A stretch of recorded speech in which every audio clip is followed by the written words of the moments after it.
सियावर रामचंद्र की जय। मेरे प्यारे देशवासियों, राम राम।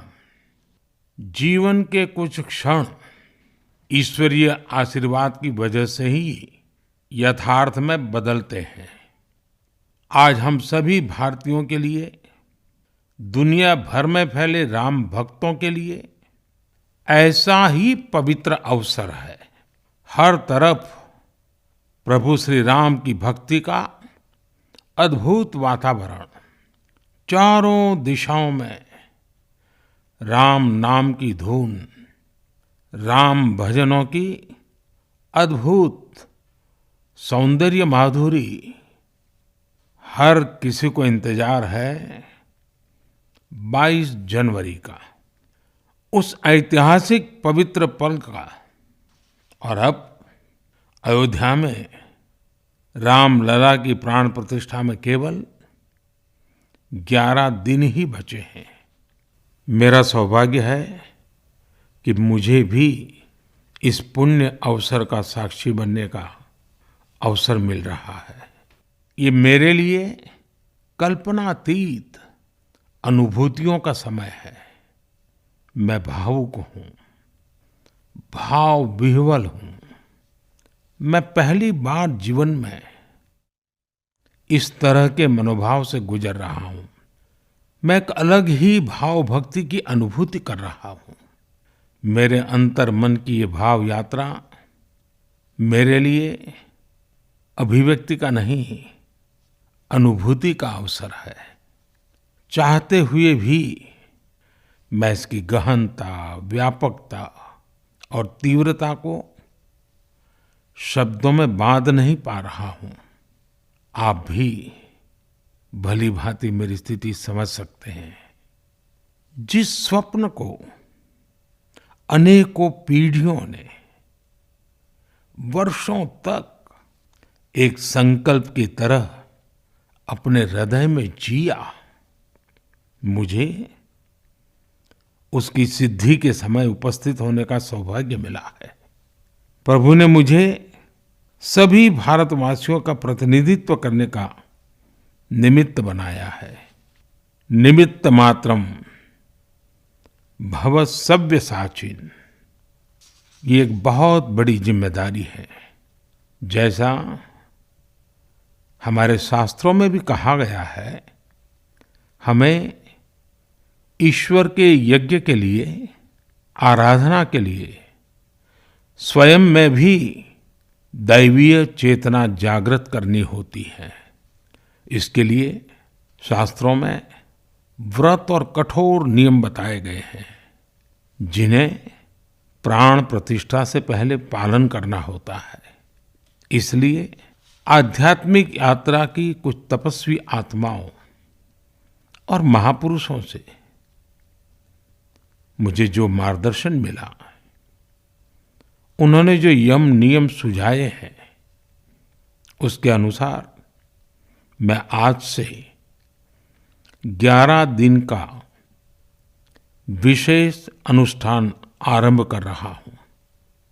इस पवित्र अवसर पर मैं परमात्मा के श्री चरणों में प्रार्थना करता हूँ, ऋषियों, मुनियों, तपस्वियों का पुण्य स्मरण करता हूँ और जनता जनार्दन, जो ईश्वर का रूप है, उनसे प्रार्थना करता हूँ कि आप मुझे आशीर्वाद दें, ताकि मन से, वचन से, कर्म से मेरी तरफ से कोई कमी ना रहे।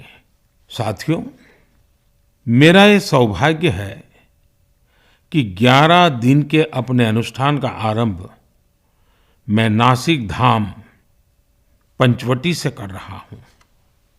पंचवटी वो पावन धरा है जहाँ प्रभु श्री राम ने काफी समय बिताया था। और आज मेरे लिए एक सुखद संयोग ये भी है कि आज स्वामी विवेकानंद जी की जन्म जयंती है। ये स्वामी विवेकानंद जी ही तो थे जिन्होंने हजारों वर्षों से आक्रांतित भारत की आत्मा को झकझोरा था। आज वही आत्मविश्वास भव्य राम मंदिर के रूप में हमारी पहचान बनकर सबके सामने है।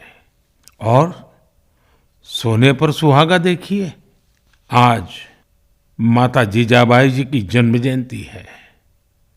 माता जीजाबाई जिन्होंने छत्रपति शिवाजी महाराज के रूप में एक महामानव को जन्म दिया था। आज हम अपने भारत को जिस अक्षुण्ण रूप में देख रहे हैं, इसमें माता जीजाबाई जी का बहुत बड़ा योगदान है। और साथियों, जब मैं माता जीजाबाई का पुण्य स्मरण कर रहा हूँ तो सहज रूप से मुझे अपनी माँ की याद आना बहुत स्वाभाविक है। मेरी माँ जीवन के अंत तक माला जपते हुए सीताराम का ही नाम भजा करती थी। साथियों, प्राण प्रतिष्ठा की मंगल घड़ी, चराचर सृष्टि का वो चैतन्य पल, आध्यात्मिक अनुभूति का वो अवसर, गर्भगृह में उस पल क्या कुछ नहीं होगा। साथियों, शरीर के रूप में तो मैं उस पवित्र पल का साक्षी बनूंगा ही, लेकिन मेरे मन में, मेरे हृदय के हर स्पंदन में 140 करोड़ भारतीय मेरे साथ होंगे। आप मेरे साथ होंगे, हर राम भक्त मेरे साथ होगा और वो चैतन्य पल हम सबकी साझी अनुभूति होगी।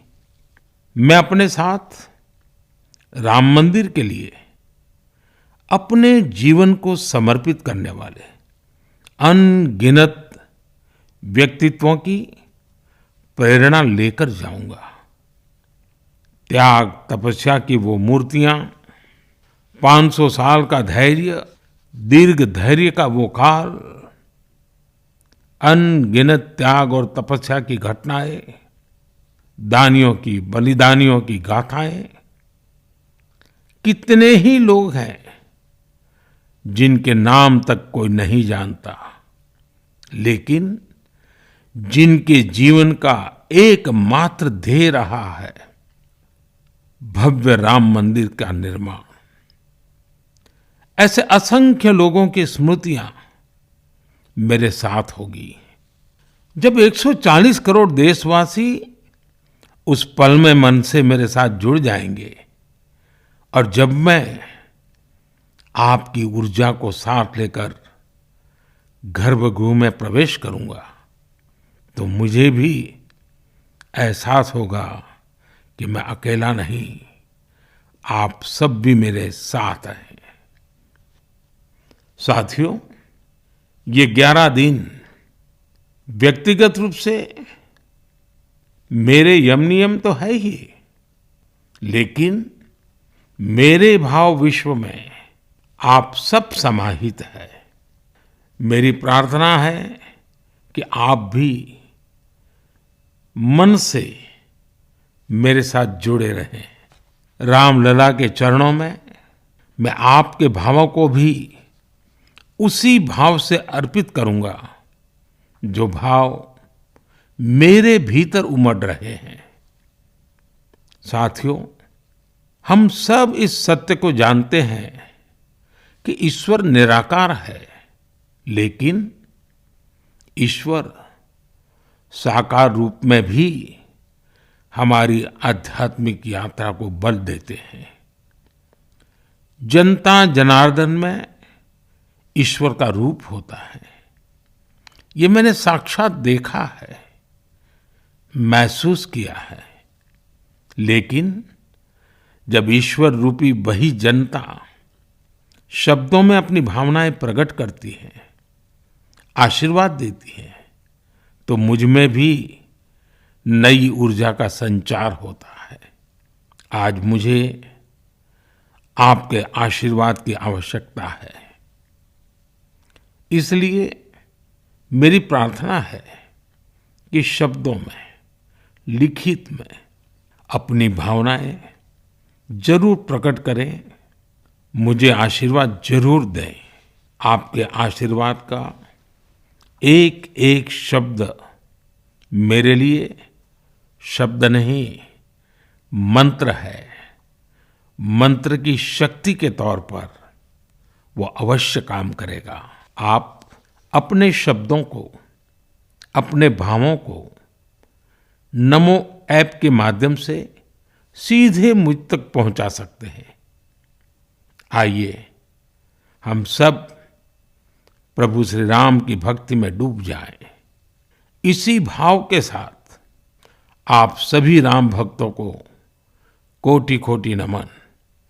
जय सिया राम, जय सिया राम, जय सिया राम।